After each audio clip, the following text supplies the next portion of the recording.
These scammers thought they had destroyed an innocent woman's life and gotten away with it, but they have no idea her closest friend is one of the world's deadliest assassins, and he's about to come straight for them. Adam Clay lives a quiet life, tending beehives inside a barn he rents from retired school teacher Eloise Parker. He mostly keeps to himself, but Eloise has become more than just his landlord, with Adam admitting she is the only person who has ever truly taken care of him. One afternoon, Eloise is working on her computer when a warning suddenly claims that a dangerous virus has infected her hard drive. Panicked, she calls the listed support number and reaches the United Data Group, better known as UDG. An executive named Garnett answers, burying her beneath technical jargon while secretly instructing his partners to download everything they can from her computer. He convinces Eloise to install software that will supposedly repair the system, even though he warns it may erase her files. While placing her on hold, Garnett reminds the call center workers to always stick to the script, only to light up when her financial information appears on screen. Along with her personal savings, Eloise manages a children's charity account containing more than $2 million. When Garnett reconnects, Eloise notices her computer behaving strangely, but he orders her not to touch the keyboard and insists everything on screen is part of the repair. To make the scam feel legitimate, he apologizes for the inconvenience and offers her compensation. Eloise checks her account and discovers a $50,000 deposit, only for Garnett to pretend he has made a disastrous mistake. Claiming he meant to send just $500, he begs her to return the difference before his employers fire him. Eloise offers to contact her bank, but Garnett keeps the pressure on until she reveals the password protecting every account connected to her online banking profile. The moment she gives it up, the scammers drain everything. Her life savings, retirement money, credit, and the entire charity fund disappear within seconds. Her computer suddenly shuts down as she desperately tries to reach Garnett, who is already celebrating with the rest of the call center. When the screen finally comes back on, Eloise sees the full damage and realizes she has lost not only everything she owns, but millions entrusted to her care. Meanwhile, Adam finishes collecting mayonnaise from his beehives and heads toward Eloise's house with a jar of honey. After repeated knocks go unanswered, he lets himself inside. The blaring smoke alarm and unnatural silence immediately put him on edge, so he grabs a kitchen knife and carefully enters the living room, where he finds a gun lying on the floor. Before he can investigate, FBI agent Verona Parker, Eloise's daughter, appears behind him with her weapon drawn. She forces Adam onto his knees, cuffs him, and demands to know why he is inside her mother's home. Adam apologizes, but Verona's attention shifts past him as she realizes Eloise is dead. By the time the police arrive, grief and suspicion have already collided, and Verona identifies Adam as a possible suspect. During questioning, Adam explains that he only came over to deliver honey. When Verona remains skeptical, he tells the officers that he rents Eloise's barn and entered after she failed to answer, while the smoke alarm continued blaring. His awareness impresses the police enough for them to ask whether he works in law enforcement, but Adam gives them the only answer he intends to. He is a beekeeper. As the officers test Adam's fingerprints and check him for gunshot residue, Verona searches the house and discovers evidence that her mother was scammed shortly before her death. The results soon clear Adam completely. His prints are not on the weapon, no residue is found on him, and the gun carries only Eloise's fingerprints. With no sign of another shooter, Verona is forced to accept that her mother took her own life. The following day, Verona visits Adam to apologize. She admits that he reminds her of her late brother, a former Marine raider, which may explain why Eloise trusted him so deeply. She also reveals the full extent of the theft. The scammers emptied her mother's savings and retirement accounts, drained the charity fund, and maxed out every credit card in her name. Investigators trace the operation to UDG, a criminal organization that has remained on the FBI's radar for years, while constantly staying one step ahead. Verona promises to find everyone responsible, but Adam simply says he has bees to tend. When she points out that he already checked the hive during the night, Adam calmly insists that the hive is more important. Out in the field, however, his real objective becomes clear. He contacts a woman from his former organization and asks her to locate the people behind the scam. She eventually calls back, explaining that the operation spans multiple countries and is deliberately difficult to trace. When she asks exactly who Adam wants found, he tells her he is about to discover that himself. Just as he arrives outside United Data Group headquarters, Adam steps from his Cybertruck carrying 2 cans of gasoline, Security orders him to leave, but he refuses, informing the guards that the company they protect is not a legitimate business, but a criminal operation built on exploiting vulnerable people. When they try to remove him by force, Adam drops both men effortlessly and walks inside. He calmly tells the receptionist that the building is about to burn and advises her to evacuate the other companies while she still can. Inside the main operations room, Adam sets down the gasoline and commands the workers to swear they will never exploit the vulnerable again. But the entire room laughs in his face, unaware that they have just stepped into a bucket load of trouble. Adam singles out one employee and beats the seriousness of the situation into him until the laughter dies. The workers finally repeat his oath, and Adam instructs them to leave because the building is going up in flames. As panic spreads, he drenches the computers, desks, and equipment that made the operation possible. Company leadership and armed security rush in, stunned that one man would attack their multi-million-dollar empire. But each new defender falls as quickly as the last. Adam eventually reaches Garnett, attaches a device to one of the computers, and warns that the next incoming call will trigger the explosion. He walks away just as the phone rings and the device begins blinking. After narrowly escaping the destruction of UDG, Garnett contacts the man financing the entire operation, wealthy businessman Derek Danforth. He reports that someone calling himself the Beekeeper stormed the building, destroyed their security team, and burned the headquarters to the ground. Furious that one man dismantled such a profitable operation, Derek demands answers from his head of security, Wallace Westwyld, a former CIA director. Even Wallace cannot identify the attacker, so Derek orders Garnett to search every available record while assembling mercenaries to eliminate Adam Clay. Meanwhile, Verona and her partner, Agent Matt, arrive at the burned-out headquarters. The fire has erased the surveillance footage, leaving only the receptionist and a handful of terrified scammers as witnesses. Yet the deeper Verona digs into the operation responsible for her mother's death, the more determined she becomes to expose everyone behind it. Garnett's search soon leads his mercenaries back to Eloise's farmhouse. They initially question whether they have the right location, but Adam's ice cream truck confirms it. Following him to the barn, they destroy his beehives to draw him out, believing they have finally cornered their target. What they fail to realize is that Adam has been expecting them. He activates the machinery inside the barn and waits while the armed men spread through his workshop. The moment they separate, Adam begins ambushing them one by one, eliminating the entire team before they can understand what is happening. Garnett attempts to escape, but Adam catches him and forces his hand into a bandsaw, severing several fingers while deliberately leaving him alive to face the consequences of what he did. While Adam settles that score, Verona continues questioning the UDG employees and briefly celebrates a breakthrough in the case. The moment does not last. News arrives that her mother's farmhouse has also burned, and investigators recover evidence linking the attackers to UDG. With another crime scene now tied to the same organization, Matt begins to suspect that whoever destroyed the call center is systematically hunting everyone connected to the scam. Badly injured and missing several fingers, Garnett calls Derek and begs for help. He barely manages to describe what Adam did to him before the Beekeeper appears beside his vehicle. Adam drags him out, straps him to the back of a truck, and leaves the call connected so Derek can hear exactly what happens. After sending Garnett to his death, Adam gives Derek a simple warning: he is next. The threat leaves Derek badly shaken, forcing him to pressure Wallace into digging deeper.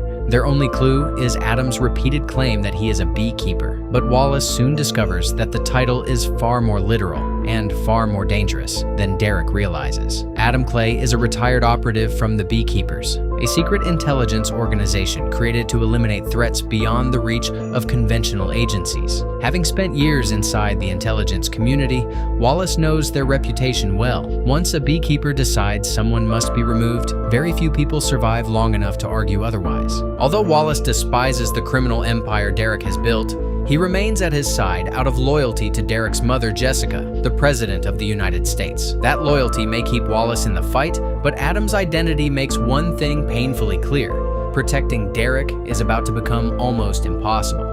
Meanwhile, Verona and Matt uncover more of the network responsible for Eloise's death. Garnett has deep connections to organized crime, and UDG is only one branch of a much larger operation controlled from somewhere above him. Yet while Garnett's history is easy to trace, Adam's is the complete opposite. No government database contains any meaningful record of Adam Clay, making it appear as though he never existed. The discovery of Garnett's mutilated body confirms Matt's theory that someone is systematically eliminating everyone connected to the scam. With the danger now closing in on her son, President Jessica personally contacts Wallace and orders him to protect Derek at any cost. Wallace turns to CIA Director Janet Howard, hoping the agency has something capable of stopping a former beekeeper. Janet confirms that Adam once belonged to the organization, but conventional agents would have little chance against him. Instead, she authorizes an active beekeeper named Anisette Landers to eliminate her former colleague. Adam is refueling at a gas station when Anisette launches her attack,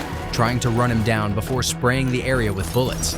He narrowly escapes the opening barrage, and a vicious fight erupts between two operatives trained by the same organization. Anisette's skill makes her far more dangerous than Garnett's hired muscle, but Adam gradually takes control. He distracts her with a jar of honey, uses the opening to set her on fire, and ends the fight. Before leaving, he severs one of her fingers, knowing her biometric access can lead him into the beekeeper's secure facilities. Anisette's death sends shockwaves through the intelligence community. Rather than sacrifice more operatives in a deeply personal conflict, the beekeepers declare themselves neutral and refuse to interfere again. The decision leaves Wallace with almost no official resource capable of matching Adam. When Verona and Matt investigate the wreckage, they discover a beekeeper handbook inside Anisette's vehicle. The evidence confirms that both she and Adam belong to the same secret organization, finally explaining his lack of records and the extraordinary skills he has displayed throughout the hunt. As Adam travels toward Boston, Wallace assembles a new mercenary team